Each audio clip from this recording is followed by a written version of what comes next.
త్రిపురా రహస్య జ్ఞానగండ సారము బాలప్రియ వ్యాఖ్యాన సహితము 12వ అధ్యాయము గండ శైలోకవలోకనము.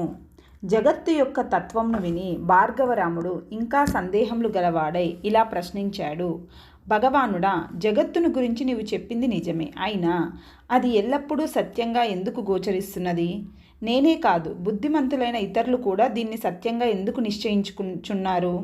ఇది అసత్యమని నీ వలన ఇంతగా విన్నప్పటికీ ఇంకా నాకు ఈ జగత్తు సత్యము వలె ఎందుకు తోస్తున్నది? ఈ భ్రమ నశించినట్లుగా నాకు దయతో బోధింపుము. దత్తాత్రేయుడు ఇలా వివరించాడు. భార్గవ, ఈ జగత్తు సత్యం అనే భ్రాంతి సనాతనము. దీనికి మూలం అవిద్య. అది అనాది. ఉన్నదానిని ఉన్నట్లు గ్రహించకుండా విరుద్ధంగా గ్రహించుటయే అవిద్య. దాని వలన ఉన్న చిదాత్మను గ్రహించకుండా లేని జగత్తును ఉన్నట్లుగా దృఢంగా భావించుటయే ఈ భ్రాంతికి మూలం. మానవులు ఆత్మను తెలుసుకోకుండా శరీరమే ఆత్మ అని తలుస్తున్నారు కదా. రక్త మాంసంల ముద్ద అయిన శరీరం ఎక్కడా? అత్యంత నిర్మలమైన చిదాత్మ ఎక్కడా? ఆత్మ చిద్రూపం, నిర్మలం అని తెలిసినప్పటికీ కేవలమైన భావన యొక్క దృఢత్వం చేతనే ఇంకా ఆత్మ శరీరంగానే కనిపిస్తున్నది. ఇలాగే భావన వల్లనే జగత్తు కూడా సత్యంగా తోస్తున్నది. దీనిని నివారించుటకు ఒక్కటే ఉపాయం కలదు. ఇప్పుడు చేస్తున్న భావనకు విరుద్ధంగా ఈ జగత్తు సత్యం కాదు, ఆత్మయే సత్యం అని దృఢంగా భావిస్తే ఈ భ్రాంతి నశించును. ఈ జగత్తును గురించి ఎవడు ఎలా భావిస్తున్నాడో వానికి అలాగే గోచరించును. ఇది యోగులకు వారి ధ్యాన ధారణములను అనుసరించే కదా గోచరిస్తున్నది. ఈ విషయంలో అద్భుతమైన కథను చెబుతాను, వినుము. వంగదేశంలో సుందరం అనే పేరు గల పురము కలదు. అది పరమ పావనము. అందులో సుషేనుడు అనే ధీమంతుడైన రాజు ఉన్నాడు. అతనికి మహాసేనుడు అనే ప్రియుడైన తమ్ముడు ఉన్నాడు. ఆయన ధర్మబద్ధంగా పాలిస్తూ అశ్వమేధములతో మహేశ్వరుణ్ణి అర్చించాడు. అప్పుడు మహాబల పరాక్రమశాలురు అయిన రాజకుమారులు పెద్ద సైన్యంతో యజ్ఞాశ్వము వెంట వెళ్ళారు. వారు అశ్వమును అడ్డగించిన వారిని జయిస్తూ ఐరావతి నది తీరంనకు చేరారు. అక్కడ వారు తపోనిధి అయిన తంగనుడు అనే రాజర్షిని చూశారు. వారు గర్వంతో ఆయనని దర్శించకుండా ముందుకు పోసాగారు. వారు అలా తన తండ్రిని అవమానించుట చూసి తంగనుని పుత్రుడు వారిని బెదిరిస్తూ అశ్వమును పట్టుకున్నాడు. ఆ రాజకుమారులందరూ వానిని చుట్టుముట్టారు. అప్పుడు అతడు వారందరూ చూస్తుండగా ఎదుట ఉన్న గండశైలములోకి గుర్రంతో సహా ప్రవేశించారు. వారు గండశైలంను ఆయుధములతో పగలగొట్టారు. అది పగలగానే దాని నుండి ఆ ఋషికుమారుడు మహాసేనతో వెలుపలికి వచ్చి వారందరినీ క్షణంలో జయించాడు. తర్వాత అతడు సుషేనుని సైన్యమును సంహరించి రాజకుమారులను బంధించి మరల గండశైలంలోకి ప్రవేశించాడు. హతశేషులైన భటులు నగరంనకు వెళ్ళి జరిగిన వృత్తాంతంను సుషేనునికి నివేదించారు. ఆయన ఆశ్చర్యపడి తమ్ముణ్ణి చూసి ఇలా అన్నాడు. వత్స, తంగనముని ఉన్న చోటికి వెంటనే వెళ్ళుము. తపస్సుల శక్తి మన ఊహలకు అందదు. వారిని దేవతలు కూడా జయించలేరు. కావున ఆ మునిని ప్రార్థించి కుమారులను అశ్వమును సత్వరంగా తీసుకొని రమ్ము. యజ్ఞమునకు యోగ్యమైన ఈ వసంత ఋతువు దాటిపోకుండా వెంటనే తిరిగి రమ్ము. తాపసుల విషయంలో ఎప్పుడూ అభిమానం వహించరాదు. వారు కోపిస్తే ఈ లోకములను క్షణంలో భస్మం గావించగలరు. కావున ఎలా అయినా ఆయనను ప్రసన్నుణ్ణి గావించుకొని మన కార్యంను సాధించుము. వెంటనే మహాసేనుడు బయలుదేరి తంగనముని ఉన్న ప్రదేశంనకు వచ్చాడు. ఆయన నిర్వికల్ప సమాధిలో నిశ్చలుడై ఉన్నాడు. మహాసేనుడు సాష్టాంగ నమస్కారం చేసి లేచి చేతులు జోడించి ఆ మునీశ్వరుణ్ణి అనేక విధములుగా స్తుతించసాగాడు. అలా 3 దినములు గడిచాయి. ఆ స్తుతులకు సంతోషించి తంగనుని పుత్రుడు అక్కడికి వచ్చి మహాసేనునితో ఇలా అన్నాడు. రాజా, నీ స్తవము వలన నేను సంతోషించాను. నీ కోరిక ఏమిటో చెప్పుము, వెంటనే తీరుస్తాను. నేను ఈ తంగన మహాముని కుమారుడను. ఇప్పుడు మా తండ్రి గారు మాట్లాడరు. ఆయన 12 ఏళ్ల దీక్షతో సమాధిలో ఉన్నారు. ఇప్పటికి 5 ఏళ్ళు మాత్రమే గడిచాయి. కావున నీ వాంఛితము ఏమిటో చెప్పుము. నేను తపస్సులో మా తండ్రి గారితో సమానుడను. నన్ను బాలునిగా తలంచుకుము. యోగులకు తపస్సులకు లోకంలో అసాధ్యం ఏదీ లేదు. ఆ మాటలు విని మహాసేనుడు అతనికి ప్రణమిల్లి కృతాంజలి అయి ఇలా పలికాడు. మునికుమారా, నీవు నిజంగా నా కోరికను నెరవేరుస్తానంటే మీ తండ్రి గారిని సమాధి నుండి మేల్కొల్పుము. నేను ఆయనతో మాట్లాడగోరుతున్నాను. ఇదే నాకు అత్యంత ఇష్టం. నీవు నా యందు దయ చూపుదువని ఈ కార్యంను త్వరగా సాధింపుము. అప్పుడు ఆ మునిపుత్రుడిలా అన్నాడు. రాజా, నీ కోరిక అసాధ్యం. అయినా నీ కోరికను తీరుస్తానని ప్రతిజ్ఞ చేసి నేను మరొక మాట ఎలా చెప్పగలను? దయచేసి ముహూర్తమాత్రం వేచి ఉండుము. యోగం యొక్క సామర్థ్యం ఎటువంటిదో చూడుము. మా తండ్రి గారు పరమ పావనమైన శాంతి స్థితిని పొంది ఉన్నారు. బాహ్య యత్నములతో వారిని ఎవరు మేల్కొల్పగలరు? నేను సూక్ష్మమైన యోగం యొక్క ఉపాయం చేత ఆయనను మేల్కొల్పుదును. ఇలా పలికి ఆ మునికుమారుడు కూర్చొని ప్రాణములో అపానమును ఏకం చేసి అహంకారాత్మకమైన అంతఃకరణంతో శరీరం నుండి వెలుపలికి వచ్చి తండ్రి యొక్క శరీరంలో ప్రవేశించి ఆత్మలో లీనమై ఉన్న ఆయన యొక్క మనస్సును ఆకర్షించి మేల్కొలిపి వెంటనే తిరిగి వచ్చి తన శరీరంలో ప్రవేశించాడు. ఇంతలో తంగన మహాముని బాహ్య స్మృతిని పొంది ఎదుట స్తోత్రం చేస్తూ ప్రణమిల్లి ఉన్న మహాసేనుణ్ణి చూశాడు. ఇది ఏమిటి అని ఆయన యోగ దృష్టితో జరిగిన దానిని తెలుసుకొని ప్రసన్న చిత్తుడై కుమారునితో ఇలా అన్నాడు. వత్స, నీవు మరల ఇలా చేయకుము. క్రోధం తపస్సుకు శత్రువు. రాజులు చక్కగా ప్రజలను రక్షించినప్పుడే తపస్సు కూడా వర్ధిల్లును. యజ్ఞమునకు విఘ్నం చేయుట దైత్యుల లక్షణము. మునులకు ఇది తగదు. నీవు మంచి మనస్సుతో అశ్వమును రాజకుమారులను ఇతనికి అర్పించుము. త్వరపడుము, లేకపోతే యజ్ఞమునకు యోగ్యమైన కాలం అతిక్రమించును. వెంటనే ఆ మునికుమారుడు క్షణంలో గండశైలంలోకి వెళ్ళి గుర్రమును రాజపుత్రులను తీసుకొని వచ్చి ప్రీతితో మహాసేనునికి అప్పగించాడు. మహాసేనుడు ఆశ్చర్యపడి రాజపుత్రులను అశ్వంతో నగరంనకు పంపి తంగనునకు ప్రణమిల్లి ఇలా ప్రార్థించాడు. భగవానుడా, అశ్వంతో కూడా మా అన్న కుమారులు గండశైలం లోపల ఎలా ఉన్నారు? దయతో చెప్పుము. తంగనుడు ఇలా చెప్పాడు. రాజా, నేను కూడా పూర్వం రాజుగా ఉండి భూమిని అంతా చిరకాలం పాలించాను. తరువాత మహాదేవుని అనుగ్రహం చేత చితిరూపి అయిన త్రిపురా మహేశ్వరిని తెలుసుకొని రసహీనమైన ఈ లోహ వ్యవహారంను విమర్శించి విరక్తుడనై రాజ్యమును కుమారులకు అప్పగించి భార్యతో కూడా ఈ వనమునకు వచ్చాను. ఇక్కడ నేను తపస్సు చేస్తుండగా 10 కోట్ల సంవత్సరాలు గడిచాయి. నన్ను సేవిస్తూ నా భార్య కూడా పరమసిద్ధిని పొందింది. విధివశమున ఒకనాడు ఆమె సమాధి అందే కామం చేత పీడితురాలైంది. ఆమె సమాధిని వీడి గాఢ సమాధిలో ఉన్న నన్ను చూసి కామవేగంను భరించలేక నాతో రమించినట్లే భావించింది. గాఢమైన భావన చేత ఆమె నాతో సంభోగమును పొంది గర్భమును ధరించి ఈ కుమారుణ్ణి కన్నది. వీనిని నా ఒడిలో ఉంచి నన్ను సమాధి నుండి మేల్కొలిపి తన దేహమును పంచభూతములలో లీనం కావించి పరమాత్మతత్వంను పొందినది. తరువాత నేను ఒడిలో ఉన్న వీనిని చూసి ఆమె పరమగతిని పొందినదని గ్రహించి వీనిని పెంచాను.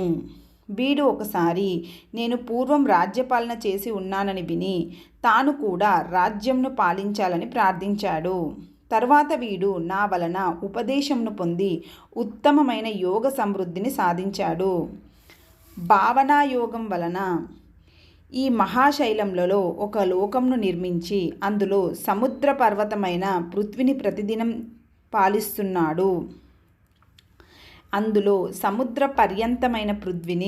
ప్రతిదినం పాలిస్తున్నాడు. ఆ లోకంలోనే మీ గుర్రం రాజపుత్రులు బంధింపబడి తర్వాత వదిలిపెట్టబడ్డారు. అది విని మహాసేనుడు ఆశ్చర్యం చెంది ఈ లోకంను చూడగోరాడు. ఆ లోకమును చూడగోరాడు. అతనికి ఆ లోకమును చూపమని కుమారునకు ఆదేశించి తంగనుడు మరల సమాధిలో ప్రవేశించాడు. మునికుమారుడు అతన్ని కైగొని గండశైలం వద్దకు వెళ్ళి తాను అందులో ప్రవేశించి మహాసేనుణ్ణి రమ్మని పిలిచాడు. మహాసేనుడు అందులో ప్రవేశించలేకపోయాడు. అప్పుడు మునికుమారుడు వెలుపలికి వచ్చి ఇలా అన్నాడు: యోగులు కానివారు ఇందులో ప్రవేశించుట అసాధ్యము. యోగశక్తి లేకపోతే ఈ గండశైలము పెద్ద ప్రతిబంధకం అగును. గడ్డి చేత కప్పబడి ఉన్న ఈ బిలములో నీ స్థూల శరీరంను వదిలి మనోమాత్ర శరీరుడవై నాతో కూడా ఇందులో ప్రవేశించుము. మహాసేనుడు దేహం నుండి ఎలా బయటపడగలను? బలవంతంగా శరీరంని ఎలా అయినా వీడితే తప్పక నశిస్తాను అని పలికాడు. మునిపుత్రుడు మహాసేనుని చూసి నవ్వి, అయ్యో, నీకు అసలు యోగమే తెలియదే. సరే కానిమ్ము, కన్నులు మూసుకొనుము అని చెప్పి అతడు కన్నులు మూసుకోగానే వానిలో ప్రవేశించి అర నిమిషంలో వాని లింగ శరీరంను వెలుపలికి తెచ్చి వాని స్థూల శరీరంను బిలములో ఉంచాడు. తరువాత వాని లింగ శరీరంతో అతడు శైలంలోకి ప్రవేశించాడు. స్థూల శరీరం నుండి వెలుపలికి వచ్చుటచే మహాసేనుడు లింగ శరీరంలో నిద్రనొందెను. మునిపుత్రుడు సంకల్ప మాత్రమున ఒక స్థూల దేహంను సృష్టించి దాని యందు మహాసేనుని లింగ శరీరంను ప్రవేశపెట్టి మేల్కొల్పెను. మహాసేనుడు మేల్కొని పైకి కిందకు చూశాడు. ఎటు చూసినా అతనికి ఆకాశమే అనంతంగా భయంకరంగా కనిపించసాగింది. తాను ఆకాశ మధ్యలో ఉన్నట్లు గ్రహించి మహాసేనుడు భయపడి, అయ్యా, నన్ను వదలకము. నీవు వదిలితే నేను ఎక్కడో పడిపోయి నశిస్తాను అని పలికాడు. మునికుమారుడు నవ్వి, భయపడకుము, నిన్ను వదిలిపెట్టము.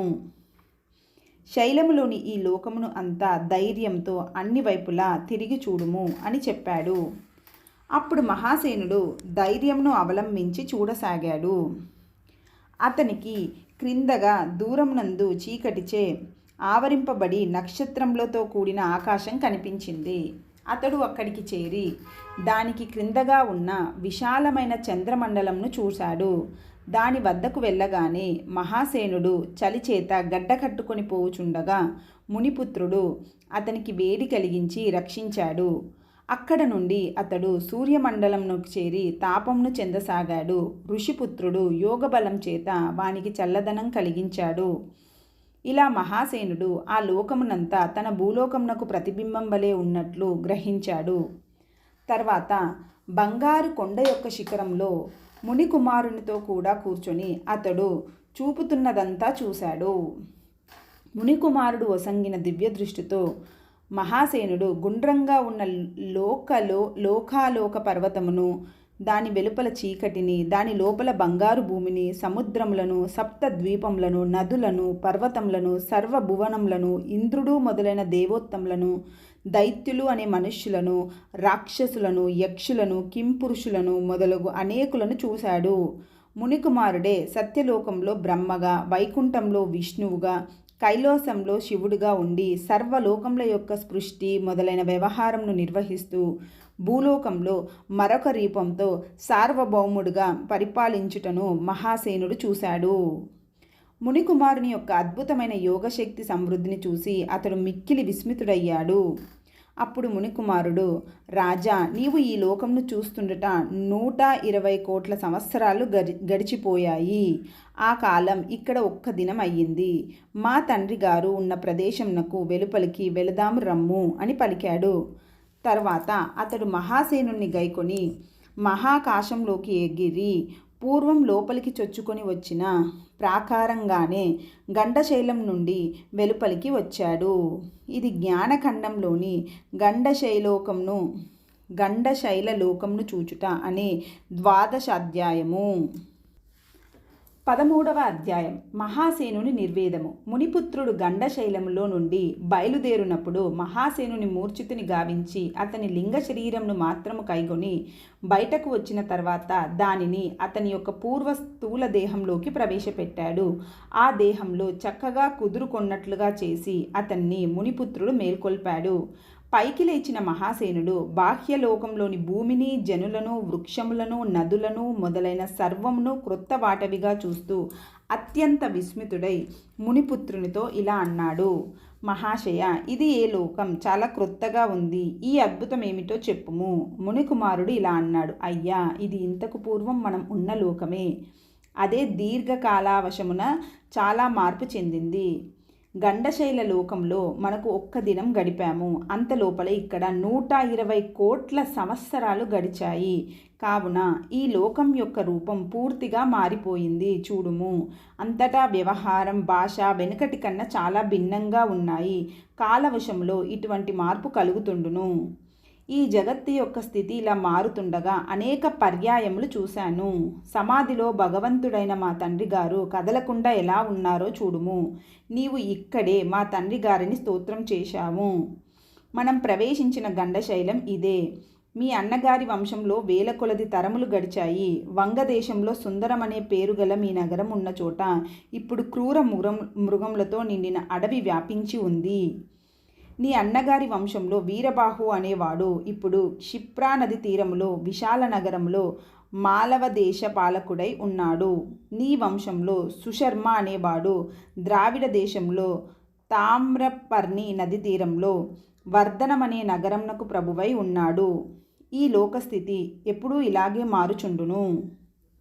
అల్పకాలమునకై ఇది నూతనమైన జగత్తుగా రూపొందింది. దీర్ఘకాల వశములో కొండలు, నదులు, మడుగులు కూడా రూపాంతరములు పొందుచుండును. జగత్తు యొక్క గతి ఇంతే. కొండలు పల్లములు అగును, పల్లములు కొండలు అగును, ఎడారులు జలమయములు అగును, పర్వతములు ఇసుక ప్రదేశములు అగును, రాతి నేల మెత్తని పొలం అగును. ఒకప్పుడు మనుష్యులు అధికంగా ఉండగా ఇంకొకప్పుడు పశుపక్షాదులు అధికంగా ఉండును. కాలవశములో జగత్తులో ఎన్నో పరిణామములు సంభవించును. ఇప్పుడు ఈ విధంగా కనిపిస్తున్న ఈ లోకం మనకు ఇంతకు ముందు నివసించినదే. ఈ మాటలు విని మహాసేనుడు మిక్కిలి దుఃఖంతో మూర్ఛ చెందాడు. మునిపుత్రుడు సేద తీర్చగా కొంతసేపటికి తెలివి నొంది మహాసేనుడు అన్నను, అన్న కొడుకులను, తన భార్యను, పుత్రులను స్మరించి విలపింపసాగాడు. మునికుమారుడు అతన్ని చూసి ఇలా అన్నాడు, రాజా, నీకు తెలివి ఉన్నట్లే లేదే. ఎవరిని గురించైనా విలపించి ఏం లాభం? బుద్ధిమంతులు నిష్ఫలంగా ఏ పని చేయరు. మనం చేయు పనికి ఫలమున్నదా లేదా అని ఆలోచించకుండా పని చేయువాడు మూర్ఖుడు. నీవు ఎవరిని గురించి ఎందుకు విలపిస్తున్నావో చెప్పుము. మహాసేనుడు విలపిస్తూ ఇలా అన్నాడు, నాకు సంబంధించినదంతా నశించగా ఎందుకు దుఃఖిస్తున్నావు అని కారణం అడుగుతావేమిటి? నేను ఎందుకు దుఃఖిస్తున్నానో నీకు తెలియటలేదా? తండ్రి కానీ సోదరుడు కానీ ఎవడో ఒకడు పోతేనే చాలు లోకంలో ఎంతో దుఃఖంను పొందుతారు. మరి నాకు సర్వ బంధునాశమే జరిగింది. ఇక దుఃఖించక ఎలా ఉంటాను? నీవు ఎందుకు ఇలా అడుగుతున్నావు? మునికుమారుడు నవ్వుతూ మరల ఇలా అన్నాడు, అయ్యా చెప్పుము, చచ్చిన వారికై శోకించుట సనాతనమైన కులధర్మమా? ఇలా శోకింపకపోతే పెద్ద దోషం కలుగునా? లేక నువ్వు దుఃఖిస్తే చనిపోయిన వారు తిరిగి వస్తారా? రాజా, ధైర్యంతో విమర్శింపుము. శోకించుట వలన ఎవనికైనా ఏమైనా ఫలం కలుగుతున్నదా? బంధువులు నశించినప్పుడు దుఃఖించనక్కర్లేదా అని అంటే వినుము. నీ తాతలు ముత్తాతలు ఎందరో చనిపోయారు కదా. వారందరి గురించి దుఃఖించాల్సి ఉంటే ఎల్లప్పుడూ దుఃఖించవలసే ఉండును. వారిని గురించి నువ్వు దుఃఖించుటలేదే. వారికన్నా అన్నలు మొదలైన వారు సన్నిహితులు అంటావేమో. అసలు బంధువులు అనగా ఎవరు? బంధుత్వం ఎటువంటిది విచారింపుము. ఒక శరీరం వలన కలిగిన వారు పరస్పరం బంధువులు అవుతున్నారు. అంటే నీ తల్లిదండ్రుల యొక్క, నీ యొక్క శరీరంల నుండి నీవు, నీ సోదరులు, నీ బిడ్డలే కాక స్వేదం మొదలగు వాటి వలన క్రిములు అసంఖ్యాకములుగా పుట్టాయి కదా. అవి ఎందుకు నీకు బంధువులు కాలేదు? వాటి కొరకు నువ్వెందుకు శోకించుటలేదు? అది అలా ఉండనిమ్ము. అసలు నీవు ఎవరువు? నీవు ఎవరి కొరకు దుఃఖిస్తున్నావో ఆ బంధువులు ఎవరు విమర్శించుము. నీవు దేహమా లేక దేహంనకు భిన్నుడవా? నేను ఈ దేహమే అని అంటావేమో. ఈ దేహం అనేక అవయవముల కూర్పుగా ఉంది. మరి దేహమంతా నశిస్తే నాశం కలిగిందంటావా? లేక ఒక భాగం నశించినా నాశమే అగునా? దేహంలో గోళ్ళు, వెంట్రుకలు మొదలగు ఏవో కొన్ని భాగములు ప్రతిక్షణం నశిస్తున్నాయి. అయినా దేహం నశించుటలేదు. అయ్యా, అలా కాదు. ఇప్పుడు మా బంధువులు దేహంలు పూర్తిగా నశించాయి, అందువలన వారు నశించారని దుఃఖిస్తున్నాను అని అంటావేమో. అలా చెప్పుట కుదరదు. నీకు కనిపించకున్నా నీ అన్న మొదలైన వారి యొక్క దేహములలో అంశములైన అగ్ని, జలం మొదలైనవి పంచభూతాలతో చేరి ఉండనే ఉన్నాయి. అదిగాక నీవు దేహం కాదు, ఎందువలననగా ఇది నా దేహం అని ఇతరులకు చూపుతూ చెబుతున్నావు కదా. ఇది నా వస్త్రం అని చెబుతున్నప్పుడు నీవు వస్త్రం ఎలా అగుటలేదో అలాగే ఇది నా దేహం అని చెబుతున్నావు. కావున ఈ దేహం నీవు కాదు. నీవు దేహం కానప్పుడు ఇంకొక దేహంతో నీకేమిటి సంబంధం? మీ అన్న ధరించిన వస్త్రములతో నీకు ఎలా సంబంధం లేదో ఆయన ధరించిన శరీరంతో కూడా నీకు సంబంధం లేదు. వస్త్రమునకు శరీరమునకు పెద్ద తేడా ఏముంది?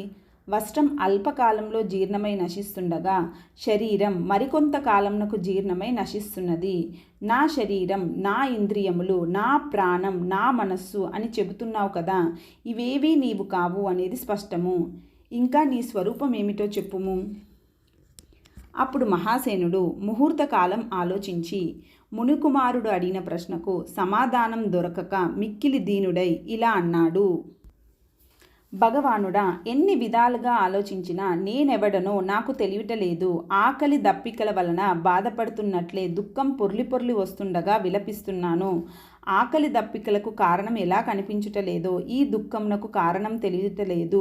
దుఃఖింపకుండా ఉండలేకపోవుటచే దుఃఖిస్తున్నాను. నేను దీనుడనై నిన్ను శరణు పొందుతున్నాను. ఇది ఏమిటో చెప్పుము. ఎవరైనా ఒక బంధువు చనిపోగానే అందరూ దుఃఖిస్తున్నారు, కానీ ఇతరులు పోతే దుఃఖించరు. తమ స్వరూపంను గురించి ఎవరూ తెలుసుకొనుటలేదు. ఇలా ఎందుకు జరుగుతున్నది? శిష్యుడనైన నాకు ఇది స్పష్టంగా బోధపడునట్లు చెప్పండి. అప్పుడు ఆ మునికుమారుడు ఇలా వివరించాడు. రాజా, వినుము. మాయారూపిణి అయిన మహాదేవి చేత జనులందరూ మోహితులై తమ స్వరూపంను తెలుసుకోకుండా వ్యర్థంగా నిరంతరం శోకిస్తున్నారు. ఎంతవరకు తన స్వరూపంను తెలుసుకోరో అంతవరకే ఈ దుఃఖం ఉండును. స్వరూపంను తెలుసుకుంటే ఎవడూ ఎక్కడా దుఃఖించడు. నిద్ర చేత మోహితుడైన వాడు కలలో ప్రదర్శింపబడుతున్న దొంగలు మొదలైన వారిని చూసి భయపడి దుఃఖిస్తుంటాడు. జాగ్రత్త అవస్థలో కూడా ఇంద్రజాలుకుని మంత్రం చేత బయలుదేరిన మాయ చేత మోహితుడైన వాడు ఇంద్రజాలం చేత కల్పింపబడుతున్న పాములు మొదలైన వాటిని చూసి భయపడి వణుకుతున్నాడు. అలాగే ఆ మహాదేవి యొక్క మహామాయ చేత మోహితుడైన వాడు తన స్వరూపంని ఎరుగక శోకిస్తున్నాడు. స్వప్నంలో నుండి మేల్కొన్నవాడు ఇంకా స్వప్నంలోనే ఉండి కేకలు పెడుతున్న వారిని చూసి నవ్వుకుంటున్నాడు.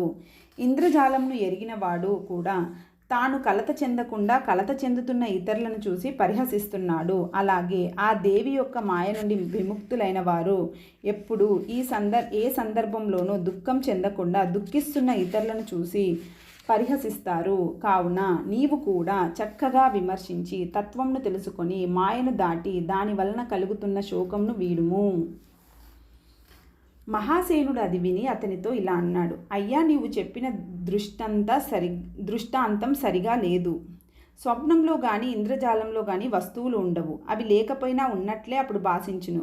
మరి ఈ జాగ్రత్త ప్రపంచంలో సమస్త పదార్థములు ద్రవ్యముతో రూపొంది మనకు ఉపయోగపడుతూ ఫలములను కలిగిస్తున్నాయి.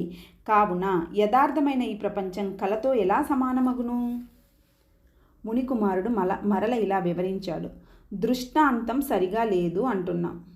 ఇది నీకు మరొక భ్రాంతి. స్వప్నంలో కనిపిస్తున్న వృక్షం స్వప్నం జరుగుతున్నంత సమయంలో బాటసార్లకు నీకు నీడ ఇవ్వడం లేదా, పండ్లు ఇవ్వడం లేదా, అది అప్పటికి యథార్థంగానే కనిపిస్తున్నది. మేల్కొనగానే ఆ స్వప్న ప్రపంచం అంతా అసత్యం అవుతున్నది కదా అని అంటే, ఈ జాగ్రత్త ప్రపంచం కూడా నిద్రలో లేకుండా పోవుచున్నది.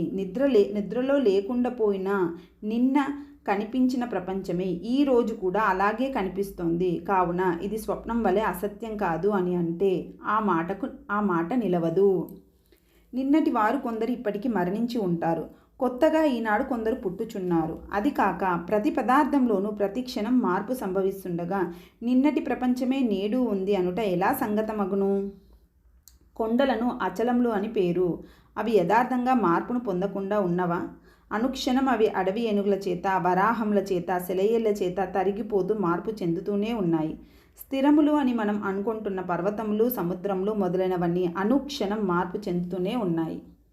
నిన్నటి ప్రపంచమే 100% ఈరోజు లేకపోయినా నిన్నటి దానికి నేటి దానికి సామ్యం ఉన్నది కదా అని అంటే, అటువంటి సామ్యం నిన్నటి స్వప్న ప్రపంచమునకు మొన్నటి దానికి కూడా ఉంది.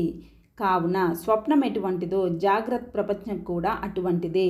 స్వప్నం నుండి మేల్కొన్న వానికి ఆ స్వప్న ప్రపంచం జాగ్రత్త దశలో కనిపించుటలేదు. కానీ జాగ్రత్త ప్రపంచం అలా మాయం కాకుండా ఎప్పుడూ కనిపిస్తూనే ఉంది. కావున జాగ్రత్త స్వప్నం సమానం కాదు అని అంటే ఆ మాట నిలవదు. నిద్రలో ఈ జాగ్రత్త ప్రపంచం ఎవరికీ కనిపించుటలేదు. నిద్రలో జాగ్రత్త ప్రపంచం కూడా మాయమవుతూనే ఉంది. కావున ఇది కూడా స్వప్నంతో సమానం.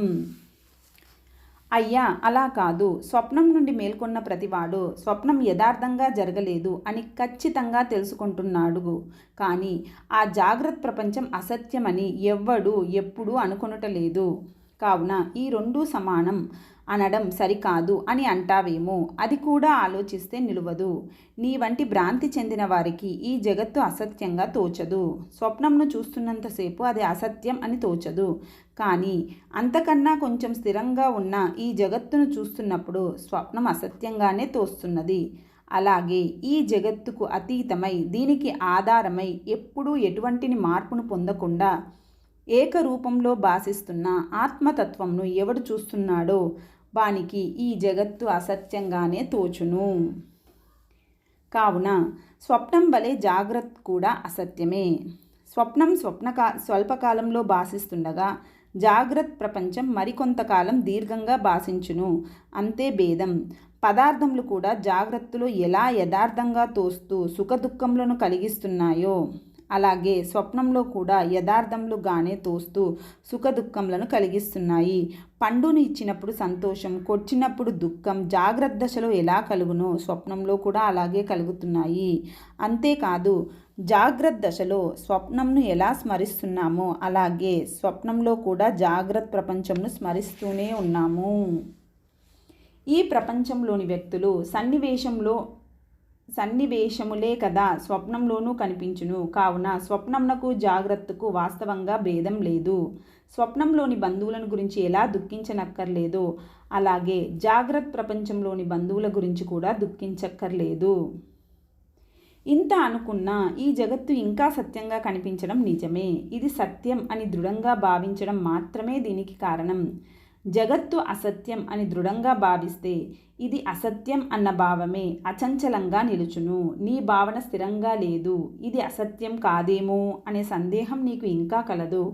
అపనమ్మకం లేకుంటే భావన స్థిరమై మనం దేనిని గురించి ఎలా భావిస్తున్నామో అది ఆ వస్తువుగా అలాగే గోచరించును. ఇందుకు నిదర్శనం ఈ గండశైలంలో నేను నీకు చూపించిన లోకమే. ఈ గండశైలం చుట్టూ తిరిగి చూసి వద్దాం రమ్ము. తర్వాత మునికుమారుడు మహాసేనుని చెయ్యి పట్టుకొని శైలం చుట్టూ త్రిప్పి తీసుకొని వచ్చి ఇలా చెప్పాడు. రాజా, చూశావు కదా, ఈ శైలం అర్ధక్రోశ మాత్రమే ఉంది. కానీ దీని యొక్క లోపలి భాగంలో విశాలమైన లోకంను స్పష్టంగా చూశావు. మరి ఇది జాగ్రత్త దశయా, స్వప్నమా, సత్యమా, మిథ్యయా? శైలలోకంలో ఒక దినము అయిన కాలం ఇక్కడ 160 కోట్ల సంవత్సరములు అయింది. వీటిలో ఏది సత్యమో ఏది అసత్యమో విమర్శింపుము. 2 స్వప్నములను చూసిన తర్వాత ఒక స్వప్నంను బట్టి రెండో స్వప్నం యొక్క సత్యత్వంను కానీ అసత్యత్వంను కానీ ఎలా నిశ్చయించుటకు వీలు లేదో అలాగే ఈ రెండింటిలోనూ శైలలోకంను బట్టి ఈ జగత్తు యొక్క సత్యత్వంను కానీ అసత్యత్వంను కానీ ఈ జగత్తును బట్టి ఆ లోకం యొక్క సత్యత్వంను కానీ అసత్యత్వంను కానీ నిశ్చయించుటకు వీలు లేదు. కావున ఈ జగత్తుకు భావన మాత్రమే సారం అని ఎరుగుము. నా సంకల్ప మాత్రం చేతనే ఆ శైలలోకం భాషించింది. నేను దానిని గురించి భావించుట మానుకుంటే అది క్షణమాత్రంలో విలయం చెందును. బ్రహ్మదేవుని సంకల్పం మాత్రమే ఈ జగత్తు అటువంటిదే. ఆయన దీనిని గురించి భావించటం మానుకుంటే క్షణంలో లయం చెందును. కావున ఈ జగత్తును స్వప్న సమానంగా గ్రహించి శోకంను వీడుము. స్వప్న ప్రపంచంలో ఎన్ని జరిగినా వాటికి ఆధారమైన నీ జ్ఞాన స్వరూపంలో మార్పు కలుగుటలేదు.